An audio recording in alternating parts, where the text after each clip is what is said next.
यादव, सारी गाड़ियां अच्छे से चेक करो, इस बार कोई गलती नहीं होनी चाहिए। जी इंस्पेक्टर साहब, सब व्हीकल्स चेक कर रहे हैं। जल्दी करो। पता चलना चाहिए कि जोरावर सिंह अब पुराना जोरावर सिंह नहीं है। जी साहब, लेकिन ये ट्रक तो किसी मिलिट्री बेस के लिए जा रहा है, इस पर डिफेंस सप्लाई का स्टिकर लगा है। आहा, तभी तो इतनी बड़ी खेप छुपी है। आर्मी के नाम पर ही तो सबसे बड़े काम होते हैं। रोको इस गाड़ी को, अच्छे से तलाशी लो। यहां कुछ छुपा है, पकड़ लिया। ये देखो। रुको, आर्मी आ रही है। कर्नल साहब, टीम हाजिर, शाबाश, चेक करो। इंस्पेक्टर जोरावर, ये क्या हो रहा है? हमारे बेस का सप्लाई ट्रक यहां क्यों रोका गया है? कर्नल साहब, आपकी आर्मी अब भी स्मगलिंग में लिप्त है, ये देख लीजिए। डिफेंस सप्लाई के नाम पर नशे का कारोबार। मैं अभी इस ट्रक को सीज करता हूं और इसके ड्राइवर को गिरफ्तार। ये झूठ है, हमारी आर्मी ऐसा कभी नहीं कर सकती। इंस्पेक्टर, आप हमें बदनाम करने की कोशिश कर रहे हैं। जोरावर सिंह, बिना जांच के किसी पर आरोप लगाना गलत है। हमारी यूनिट में कोई नशा नहीं करता। यह ट्रक हमारे देश तक पहुंचने वाला था। क्या आपने इसकी पूरी जांच की है? जांच की है और सबूत आपके सामने है। इस ट्रक में ड्रग्स हैं और मैं इसे छोड़ूंगा नहीं, चाहे कोई भी हो। ये क्या तमाशा लगा रखा है इंस्पेक्टर जोरावर और कर्नल राघवेंद्र, आप यहाँ क्या कर रहे हैं? मैम, आर्मी का ट्रक ड्रग स्मगलिंग में पकड़ा गया है। मैंने उन्हें रिश्वत लेने से रोका तो उन्होंने मुझ पर इल्जाम लगाना शुरू कर दिया। एसपी सक्सेना, ये हमारे बेस का सप्लाई ट्रक है, इसमें ड्रग्स कैसे आ सकते हैं? ये कोई साजिश है। दोनों चुप। इंस्पेक्टर जोरावर, आपने अच्छा काम किया है, लेकिन आपकी जांच अधूरी है। और कर्नल साहब, मैं आप पर विश्वास करती हूँ। हम एक ही देश के दो अलग अलग हिस्से हैं। इस मामले की गहरी जांच होगी। जब तक सच सामने नहीं आता, ये ट्रक पुलिस की हिफाजत में रहेगा।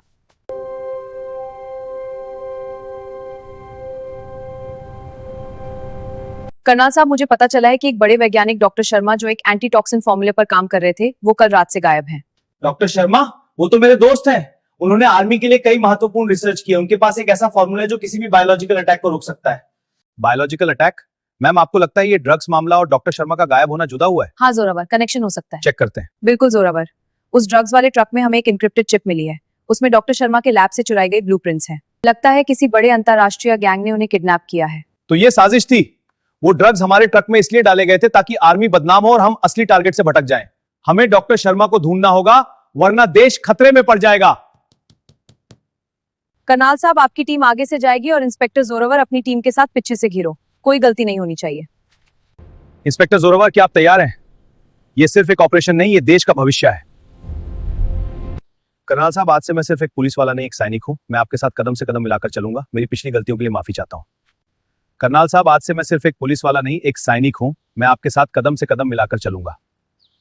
मेरी पिछली गलतियों के लिए माफी। शाबाश इंस्पेक्टर, यही तो असल वर्दी का धर्म है। गलती सुधारना ही सबसे बड़ी बहादुरी है। Doctor Sharma, anti toxin formula दो, वरना तुम्हारा और इस देश का अंत निश्चित है।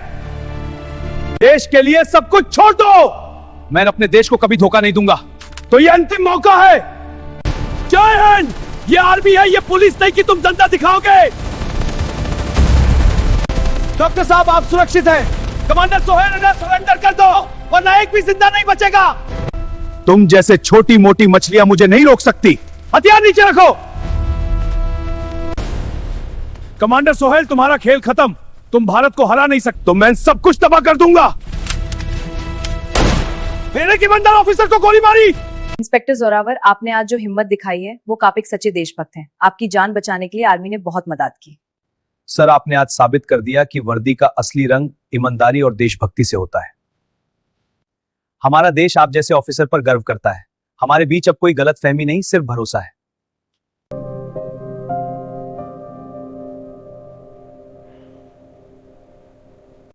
तुम्हें लगा तुम जीत गए, डॉक्टर शर्मा मिल गए तो क्या हुआ? ये फॉर्मूला मेरे दिमाग में है। अब तुम सब इस मलबे के नीचे दफन हो जाओगे।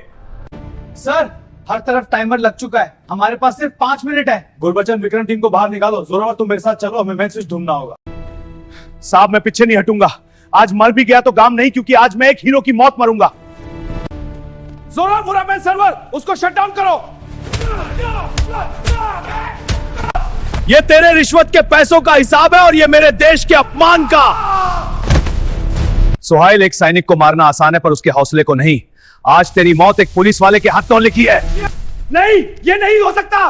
बहुत हो गया। कर्नल साहब, आज आपने और जोरावर ने जो किया वो इतिहास में लिखा जाएगा। आज हम 2 डिपार्टमेंट नहीं, एक मुट्ठी बनकर लड़े हैं। ये मेरी नहीं, जोरावर की हिम्मत की जीत है। जोरावर, तुमने आज वर्दी का कर्ज उतार दिया। दोस्तों, दुश्मन बाहर से उतना खतरनाक नहीं होता जितना हमारे अंदर का लालच होता है।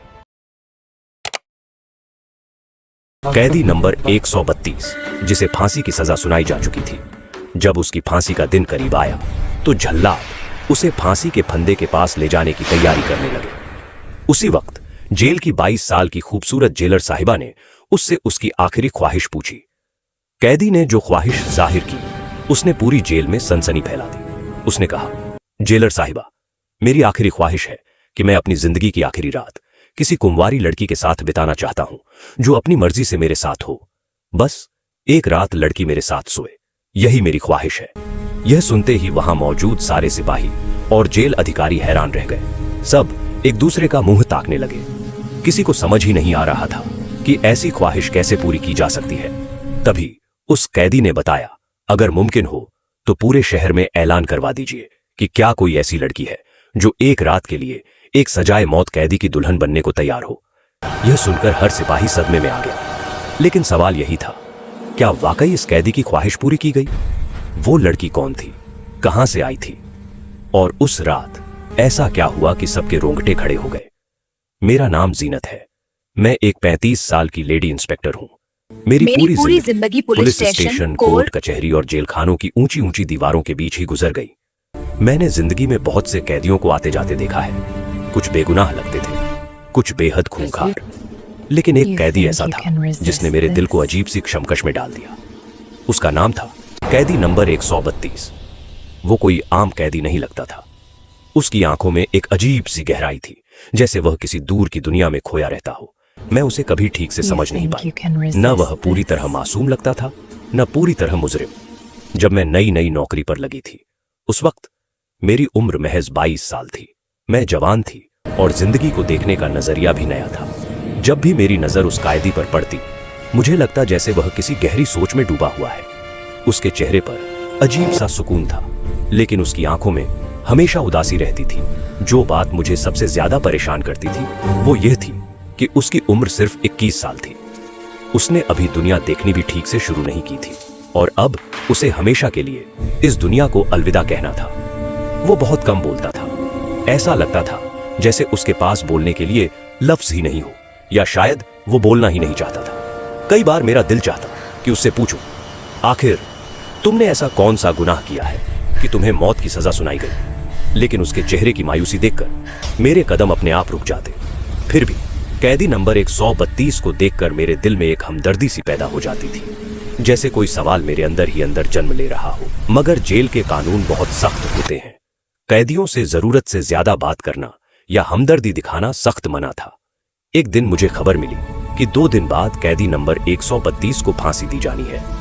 उसे आखिरी बार अपने घर वालों से मिलने की इजाजत भी मिलेगी। यह खबर पढ़ते ही मेरे दिल में अजीब सी बेचैनी दौड़ गई।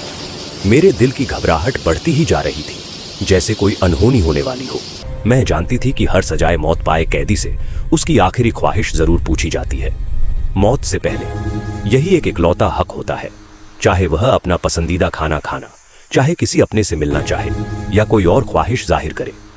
उस दिन कैदी नंबर 132, जिसका असली नाम शाहिद था, अपनी मां से मिल रहा था। उसकी मां उससे लिपटकर जोर जोर से रो रही थी और बार बार कह रही थी, बेटा, मुझे पूरा यकीन है कि अल्लाह तुझे फांसी से बचा लेगा। उसके यह अल्फाज मेरे कानों में देर तक गूंजते रहे। एक मां का इतना यकीन मेरे लिए नाकाबिल यकीन था। फांसी की सजा सुनाई जा चुकी थी और जेल में शायद ही कभी कोई फैसला वापस लिया जाता है। फिर भी वह औरत पूरे भरोसे के साथ कह रही थी कि उसका बेटा बेगुनाह है या कोई करिश्मा जरूर होगा। उसी दिन मुझे हुक्म मिला कि शाहिद से उसकी आखिरी ख्वाहिश पूछ ली जाए। मैं सोच रही थी कि शायद वह कहेगा कि वह अपने घर वालों के साथ कुछ और वक्त गुजारना चाहता है। ऐसे हालात में कौन बड़ी ख्वाहिश करता है, लेकिन मुझे क्या पता था कि उसकी आखिरी ख्वाहिश इतनी अजीब और हैरतअंगेज होगी कि मैं सुनकर हिल जाऊंगी। मैं उसके पास गई और जिंदगी में पहली बार उससे बात की। कुछ पल खामोशी रही, फिर मैंने हमदर्दी से पूछा, शाहिद, तुम्हारी कोई आखिरी ख्वाहिश हो तो बताओ, उसे पूरा करने की पूरी कोशिश की जाएगी। शाहिद ने मेरी तरफ देखा और आहिस्ता आवाज में बोला, मैडम, मेरी एक आखिरी ख्वाहिश है, लेकिन मैं चाहता हूँ कि आप पहले मुझसे वादा करें कि उसे पूरा किया जाएगा। मैं हैरान थी। फिर भी मैंने उसे तसल्ली दी और कहा, यह हर कैदी का हक है। तुम्हारी ख्वाहिश को पूरा करने की कोशिश जरूर की जाएगी। मुझे हैरानी इस बात की थी कि वो कितनी शांति से अपनी आखिरी ख्वाहिश की बात कर रहा था, जैसे उसे मौत का कोई डर ही ना हो। मैंने कहा, चलो डीएम साहब, खुद तुमसे तुम्हारी आखिरी ख्वाहिश के बारे में पूछेंगे। मैं शाहिद को लेकर डीएम साहब के कमरे में पहुंची। डीएम साहब ने उसे बड़े गौर से देखा और बोले, बेटा बताओ तुम्हारी आखिरी कंट्रोवर्स क्या है? डीएम साहब भी इस कैदी से इतनी मोहब्बत और नरमी से पेश आ रहे थे। आमतौर पर ऐसा नहीं होता था, लेकिन शायद वे हकीकत जानते थे, जैसे उन्हें मालूम हो कि शाहिद का जुर्म उतना सीधा नहीं था, या फिर यह भी कि उसे यह सजा क्यों मिली थी। इस जेल में अक्सर ऐसे कैदी होते थे जिनके जुर्म बहुत मामूली होते थे, लेकिन सजाएं बेहद सख्त। वहीं बड़े बड़े गुनहगार आजादी से घूमते रहते थे। यही कड़वी सच्चाई थी। शाहिद ने गहरी सांस ली और बेहद शांत आवाज में कहा, सर, मेरी आखिरी ख्वाहिश यह है कि मैं जिंदगी में पहली और आखिरी बार शादी करना चाहता हूं और अपनी बीवी के साथ एक रात गुजारना चाहता हूं। यह सुनते ही कमरे में जैसे सन्नाटा छा गया। मैं, डीएम साहब और बाकी मौजूद अफसर हैरानी से एक दूसरे का चेहरा देखने लगे। किसी को यकीन ही नहीं हो रहा था कि एक सजाए मौत का कैदी ऐसी बात इतनी इत्मीनान से कह सकता है। डीएम साहब कुछ लम्हे खामोश रहे, फिर बहुत नरमी से बोले, बेटा शादी तो हम करवा भी, मैं मरी सवाल यह है कि कौन सी लड़की तुमसे शादी करेगी? यह जानते हुए कि अगले ही दिन तुम्हें फांसी दे दी जाएगी। वो थोड़ी देर रुके, फिर बोले, तुम फांसी की सजा पाए कैदी हो। ना तुम अमीर हो, ना तुम्हारा कोई ऐसा रसूख है कि कोई परिवार पैसे के लालच में बेटी दे दे। तुम एक गरीब खानदान से हो और ऐसे हालात में गरीब लड़के से शादी करने को कोई तैयार नहीं होता। तो फिर तुम अपनी जिंदगी का आखिरी मौका इस तरह क्यों बर्बाद करना चाहते हो? फिर उन्होंने संजीदगी से कहा, कोई और ख्वाहिश बताओ, मनपसंद खाना या किसी खास शख्स से मुलाकात, हम सब करने को तैयार हैं, मगर शादी नामुमकिन है। लेकिन शाहिद पर डीएम साहब की बातों का कोई असर नहीं हुआ। वो पूरे इत्मीनान से बोला, साहब मैं पहले ही कह चुका हूं, मेरी आखिरी ख्वाहिश शादी ही है। आप फिक्र ना करें, मैं एक ऐसा तरीका बताऊंगा जिससे अगर मेरी किस्मत में शादी होगी तो जरूर हो जाएगी। सब लोग हैरानी से उसकी तरफ देखने लगे। एक पल के लिए तो यह ख्याल भी आया कि कहीं वो इंस्पेक्टर जीनत से निकाह करने की जिद ना कर दे। लेकिन शाहिद ने जो अगली बात कही वो इससे भी ज्यादा हैरतअंगेज थी। उसने कहा, आप बस इतना कर दीजिए कि शहर में ऐलान करवा दें कि शाहिद, जो फांसी का कैदी है, एक ऐसी औरत से निकाह करना चाहता है जो सिर्फ एक दिन के लिए उसकी दुल्हन बनने को तैयार हो। उसकी सजाए मौत से पहले। यह सुनते ही पूरा कमरा सुन्न हो गया। इतनी अजीब बात कि अपने कानों पर यकीन करना मुश्किल हो रहा था। शाहिद ने डीएम साहब से वादा भी लिया कि अगर कोई औरत इस शर्त पर निकाह के लिए राजी हो जाती है तो उसे रोका नहीं जाएगा और वह पूरी रात उसके साथ गुजार सकेगा। उसकी यह चालाकी और आत्मविश्वास हम सबको सोचने पर मजबूर कर रहा था। डीएम साहब ने कुछ लम्हे सोचा और फिर बोले, बेटा हमें पूरा यकीन है कि कोई भी औरत इस शर्त पर तुमसे शादी नहीं करेगी।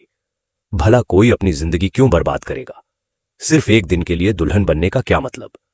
कौन अपने घर वालों से दुश्मनी मोल लेगा? लेकिन शाहिद पूरी तरह शांत रहा, नरम लहजे में बोला, आप बस ऐलान करवा दीजिए, अगर कोई नहीं आया तो मुझे कोई और ख्वाहिश नहीं, फिर चाहे मुझे सरेआम सूली पर चढ़ा दिया जाए। शाहिद की इस जिद के आगे आखिरकार सब अफसरों को झुकना पड़ा।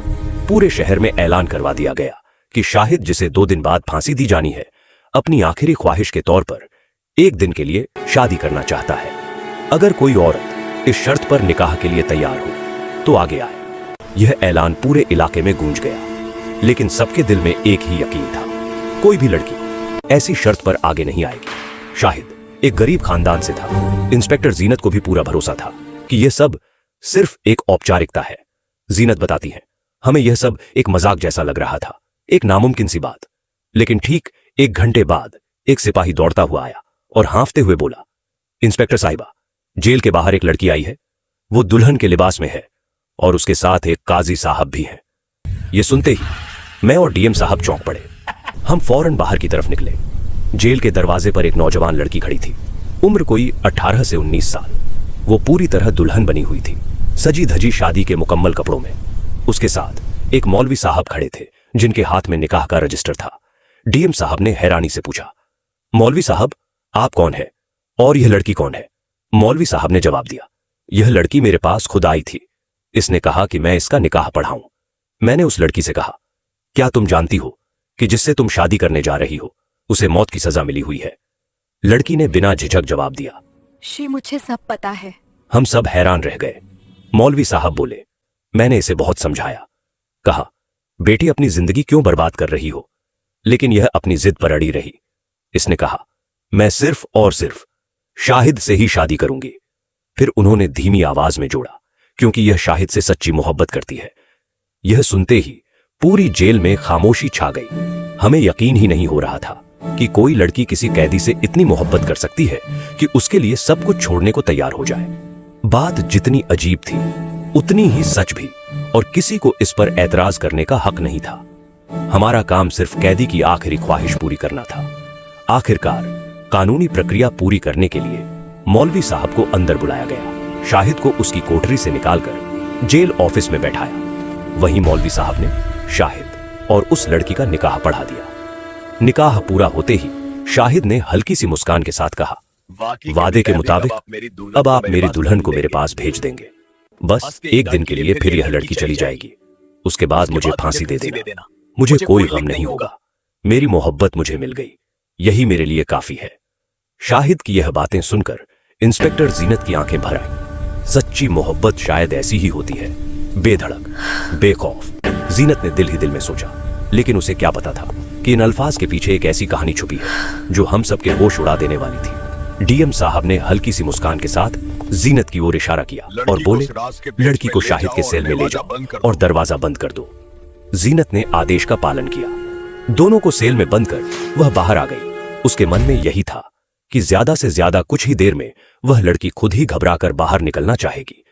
आखिर मौत की सजा पाए कैदी के साथ रहना कोई आसान बात थोड़ी है। मगर वक्त गुजरता गया और बाहर सिर्फ हल्की हल्की सरगोशियों की आवाजें आती रही। कभी कभी ऐसा लगता है जैसे कोई किसी चीज को खोलने या छेड़ने की कोशिश कर रहा हो। जीनत को शक हुआ, कहीं यह लोग दरवाजा तोड़ने की कोशिश तो नहीं कर रहे। लेकिन अगले ही पल उसने खुद को समझाया। सेल का दरवाजा मोटे लोहे का था, उस पर बड़ा और मजबूत ताला लगा था। उसे तोड़ना नामुमकिन था। वो अपने ऑफिस लौट गई, मगर उसका दिल बेचैन था, दिमाग सोचों में उलझा हुआ। अचानक जेल के अंदर से एक दिल दहला देने वाली चीख गूंजी। जीनत फौरन अपनी कुर्सी से उछली और दौड़ती हुई शाहिद के सेल की तरफ पहुंची। क्या हुआ?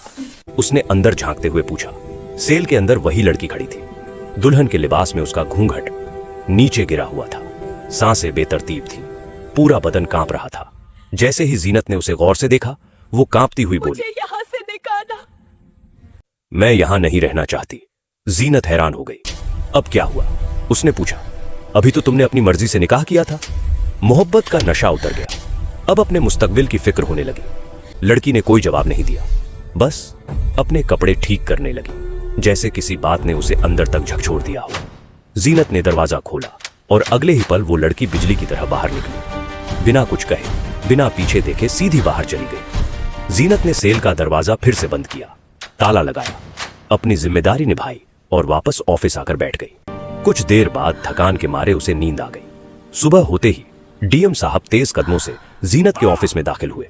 उनका चेहरा गुस्से से तमतमा रहा था। कैदी नंबर 132 कहाँ है? जी वो अपने सेल में ही होगा सर। लेकिन डीएम साहब की आंखों में शक साफ दिख रहा था, जाकर अच्छी तरह देखो। उन्होंने कड़क आवाज में कहा। जीनत का दिल जोर जोर से धड़कने लगा। वो भागती हुई शाहिद के सेल की तरफ गई। दरवाजे के पास पहुंचकर उसने रोज की तरह आवाज लगाई, शाहिद दरवाजे के पास आओ। कोई जवाब नहीं। उसकी पेशानी पर पसीना आ गया, दिल की धड़कन और तेज हो गई। उसने खिड़की से अंदर झांका और जो मंजर देखा उसके होश उड़ गए। सेल के अंदर एक शख्स मर्दाना कपड़ों में जमीन पर लेटा था, पीठ दीवार की तरफ। जीनत की सांसें रुक गई, हाथ कांपने लगे। उसने फौरन दरवाजा खोला और उस शख्स को पलटा। अगले ही पल उसके पैरों तले जमीन खिसक गई। यह तो वही लड़की थी जो कल रात दुल्हन बनकर शाहिद से निकाह करने आई थी। जीनत की आंखें फटी की फटी रह गई। उसी वक्त डीएम साहब भी वहां पहुंच गए। जैसे ही उन्होंने यह देखा, गुस्से और हैरानी से चिल्ला उठे, यह क्या खेल है? शाहिद कहां है? जीनत जवाब देने की हालत में भी नहीं थी। डीएम साहब का गुस्सा और बढ़ गया। यह सब तुम्हारी लापरवाही का नतीजा है। तुम्हारी गफलत की वजह से एक सजाए मौत का कैदी जेल से फरार हो गया है। जीनत का दिमाग सुन्न पड़ चुका था। उसकी नजर सामने पड़ी लड़की पर गई। सच अब बिल्कुल साफ था, यह सब एक धोखा था। शाहिद ने हम सबको बेवकूफ बना दिया था। वो खुद दुल्हन के लिबास में जेल से फरार हो चुका था। कल रात तक जीनत समझती रही कि यह लड़की मोहब्बत में पागल होकर आई है कि वो शाहिद से सच्चा प्यार करती है, मगर हकीकत यह थी, ये सब एक साजिश थी। शाहिद ने इसी लड़की को मोहरा बनाया और हम सब आंखों पर पट्टी बांधे उसकी मदद करते रहे। अब सवाल यह था, इस लड़की का क्या किया जाए?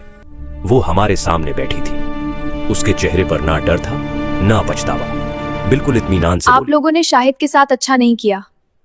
वो सजाए मौत का हकदार नहीं था। जीनत ने गुस्से में ये कहा, तो यह तो वक्त ही बात ही बताएगा। लड़की ने सीधी जीनत की आंखों में देखते हुए कहा। वो बेगुनाह है और वो ये बात साबित भी करके रहेगा। यह सुनकर जीनत का गुस्सा और बढ़ गया, लेकिन वो कुछ कर नहीं सकती थी। उसी पल डीएम साहब ने सख्ती से हुक्म दिया, शाहिद को फौरन तलाश करो।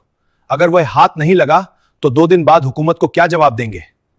हमें उसे फांसी देनी थी और वह पूरी जेल को धोखा देकर फरार हो गया। यह हमारे लिए बहुत बड़ी शर्म की बात है। इंस्पेक्टर जीनत का दिल बुरी तरह घबरा रहा था। वजह साफ थी, उसने अभी अभी नौकरी ज्वाइन की थी और उसी शुरुआत में इतनी बड़ी चूक हो चुकी थी। जीनत बताती है, मैं खुद समझ नहीं पा रही थी कि मेरे साथ इतना बड़ा धोखा कैसे हो गया। मैंने एक इंसान पर भरोसा किया, एक लड़की की बातों पर यकीन किया, उनका निकाह करवाया और बदले में उन्होंने मेरी आंखों में धूल झोंक दी। अब हमारे पास बस एक ही रास्ता बचा था, इस लड़की के माँ बाप तक पहुंचना और पूरी सच्चाई जानना। लेकिन अगले ही पल मेरे जहन में ख्याल आया, क्यों ना सीधे इसी लड़की से पूछ लिया जाए, शायद वही हकीकत बयान कर दे। शाहिद को ढूंढना अब बेहद मुश्किल था। वह कई घंटे पहले जेल से फरार हो चुका था। हमें तो शाम को पता चला, जबकि वह सुबह 4 बजे ही निकल चुका था। इस वक्त वह कहां होगा, किसी को कोई अंदाजा नहीं था। मैंने उस लड़की की तरफ देखा और नरमी से कहा, मुझे तुमसे 2 सवाल करने हैं और मुझे उम्मीद है कि तुम सच सच जवाब दोगी। उसने बिना हिचक कहा।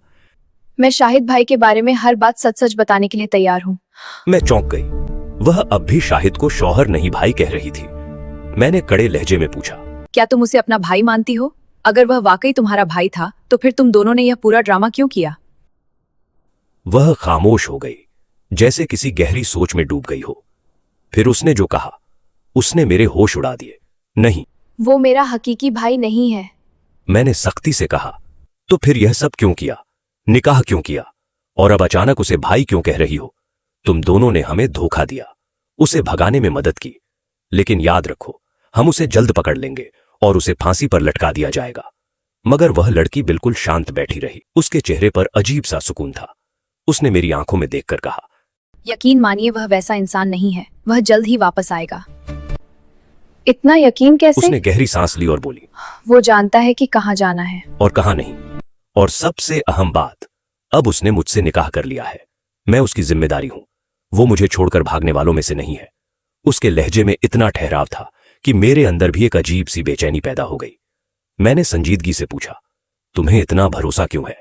वह कुछ पल खामोश रही, फिर बोली, अगर आप मेरी पूरी कहानी सुनेंगी तो शायद आपको भी यकीन हो जाएगा और तब आपको असल हकीकत पता चलेगी। मैं चुप हो गई। मुझे लगा शायद अब कुछ ऐसा सामने आने वाला है जो सब बदल दे। वह बोली, मेरा नाम फिरदौस है। मेरी बड़ी बहन की सगाई शाहिद से हो चुकी थी। शाहिद बचपन से ही बहुत बहादुर था। शायद ही कभी उसने डर कर पीछे हटना सीखा हो। वो मेरे वालिद के चचेरे भाई का बेटा था, यानी रिश्ते में हमारा अपना ही। अब्बू उसे बहुत पसंद करते थे और उस पर पूरा भरोसा करते थे। सगाई के बाद शाहिद हमारे घर आना जाना करने लगा। वो अब हमारे परिवार का हिस्सा बन चुका था। इंस्पेक्टर जीनत खामोशी से उसकी बातें सुनती रही। फिरदौस आगे बोली, हमारे गांव का माहौल अजीब था। एक रात शाहिद बहन से मिलने हमारे घर आया। उस दिन अब्बू घर पर नहीं थे। घर में सिर्फ मैं और मेरी बहन थी। मैं रसोई 3 में चाय बना रही थी। सब कुछ सामान्य लग रहा था कि अचानक दरवाजे पर जोर जोर से दस्तक होने लगी। मैं घबरा गई, सोचा कहीं अब्बू तो नहीं आ गए। मैंने बाहर झांका और जो देखा उससे मेरे रोंगटे खड़े हो गए। 3-4 आदमी बाहर खड़े थे। उनके चेहरे क्रूर थे, नियत खतरनाक। इतना समझना मुश्किल नहीं था कि यह कोई आम लोग नहीं बल्कि बदमाश थे। उन्होंने चिल्लाकर कहा, दरवाजा खोलो वरना तोड़ देंगे। मैंने गिड़गिड़ाकर कहा, हम घर में अकेली 2 लड़कियां हैं, कृपया चले जाइए। मगर उनमें से एक हंसते हुए बोला, हमें सब पता है। अभी अभी यहां एक नौजवान आया है, हमें बेवकूफ मत बनाओ। शोर सुनकर शाहिद बाहर आ गया। उसने दरवाजा खोला और मुझे इशारे से अंदर भेज दिया। मैं अपने कमरे में छिप गई, लेकिन बाहर हो रही हर आवाज साफ सुन रही थी। शाहिद उन बदमाशों के सामने खड़ा हो गया। उनमें से एक ने बेहद घटिया बात कही। शाहिद का खून खौल उठा, लेकिन उसने खुद पर काबू रखा, क्योंकि वो अकेला था और सामने 4 लोग थे। उस रात शाहिद ने समझदारी से काम लिया और उन्हें किसी तरह भगा दिया। लेकिन इसके बाद यह रोज का तमाशा बन गया। अब्बू जैसे ही घर से निकलते, वो लोग बाहर खड़े होकर हमें तंग करते। फिर एक रात सब कुछ बदल गया। मेरी बहन अपने कमरे में सो रही थी। अचानक खिड़की टूटने की आवाज आई। कोई जबरदस्ती अंदर घुस रहा था। उसी वक्त शाहिद भी घर में मौजूद था। उसने अपनी आंखों से एक बदमाश को खिड़की से कूदते देखा। बस फिर क्या था, एक भयानक लड़ाई छिड़ गई। उस झगड़े में उन बदमाशों ने मेरी बहन को मार डाला और शाहिद ऐसे केस में फंसा दिया गया जिसकी सजा उसे मौत के रूप में मिली। असल गुनहगार कभी पकड़े ही नहीं गए। फिरदौस की आवाज रोते रोते भर्रा गई। अगर हम अमीर होते, अगर हमारे पास ताकत होती, तो शायद यह सब ना होता। इस दुनिया में कमजोरों के लिए इंसाफ कहां है। शाहिद ने किसी बेगुनाह का खून नहीं किया। उसने अपनी बहन, अपनी इज्जत बचाने के लिए लड़ाई की थी। हकीकत में हम मुजरिम नहीं थे। वो सिसकते हुए बोली, मुजरिम वो थे जो हमारी इज्जत पर नजर डालते थे और हमारी जिंदगी को झर बना रहे थे। फिर उसने एक और चौंकाने वाली बात कही। शाहिद की मां ने उसी मुलाकात में पूरा मंसूबा मुझे समझा दिया था। मेरी मां ने भी कहा था, अगर जरूरत पड़ी तो मैं अपनी दूसरी बेटी को भी कुर्बान कर दूंगी, मगर अपने बेटे को सजा नहीं होने दूंगी।